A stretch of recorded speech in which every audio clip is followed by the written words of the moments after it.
Viewers, welcome Sanjay Pushpa blog. আজকে তোমাদের জন্য আরেকটা নিয়ে এসেছি, সুন্দর একটা ট্রেন থেকে তোলা ভিউ, পাহাড়ের ভিউ বলতে পারো, সুন্দর সিনারি বলতে পারো, সুন্দর একটা দৃশ্য বলতে পারো, সুন্দর একটা পরিবেশের সৌন্দর্য বলতে পারো। খুব সুন্দরই লাগছে। দেখো, মানে এর আগে যে প্রথমে যে ভিডিও শুরুতেই যে দেখছিলাম, ওটা একটা রেল লাইন ছিল। রেল লাইনটার দিয়ে অনেকটা মানে নানা করে 3-4 তলার উপরে মানে আমি ট্রেনে করে যাচ্ছিলাম, মানে ওইটা হচ্ছে নিচের ভিউটা দেখাচ্ছিলাম, আর এটা এখন উপরের। মানে কি সুন্দর মেঘের মধ্যে দেখো, পাহাড়ে এসে মেঘগুলো ঠেকছে, মানে পাহাড়ের পর পাহাড়।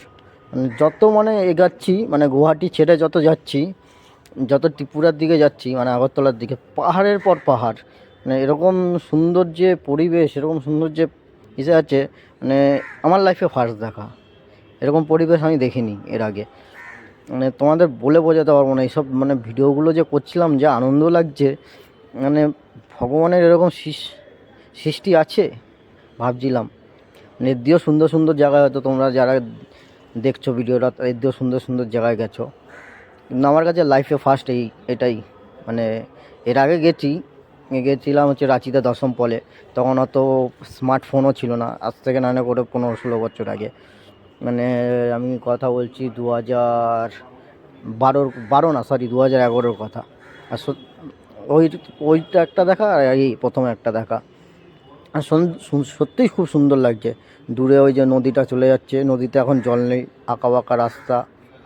আর ওই যে পুরো মানে মেঘগুলো সুন্দরভাবে এসে পাহাড়ের চূড়ায় লেগে রয়েছে, ওই যে নদী।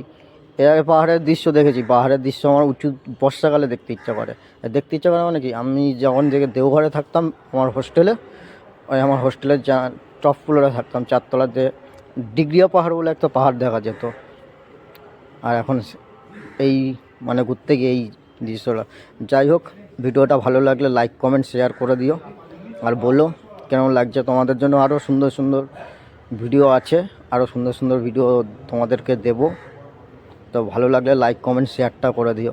তোমরা ভিডিও দেখছো, লাইক করছো না, মানে এত সুন্দর সুন্দর জিনিস তোমাদের দেখাচ্ছি।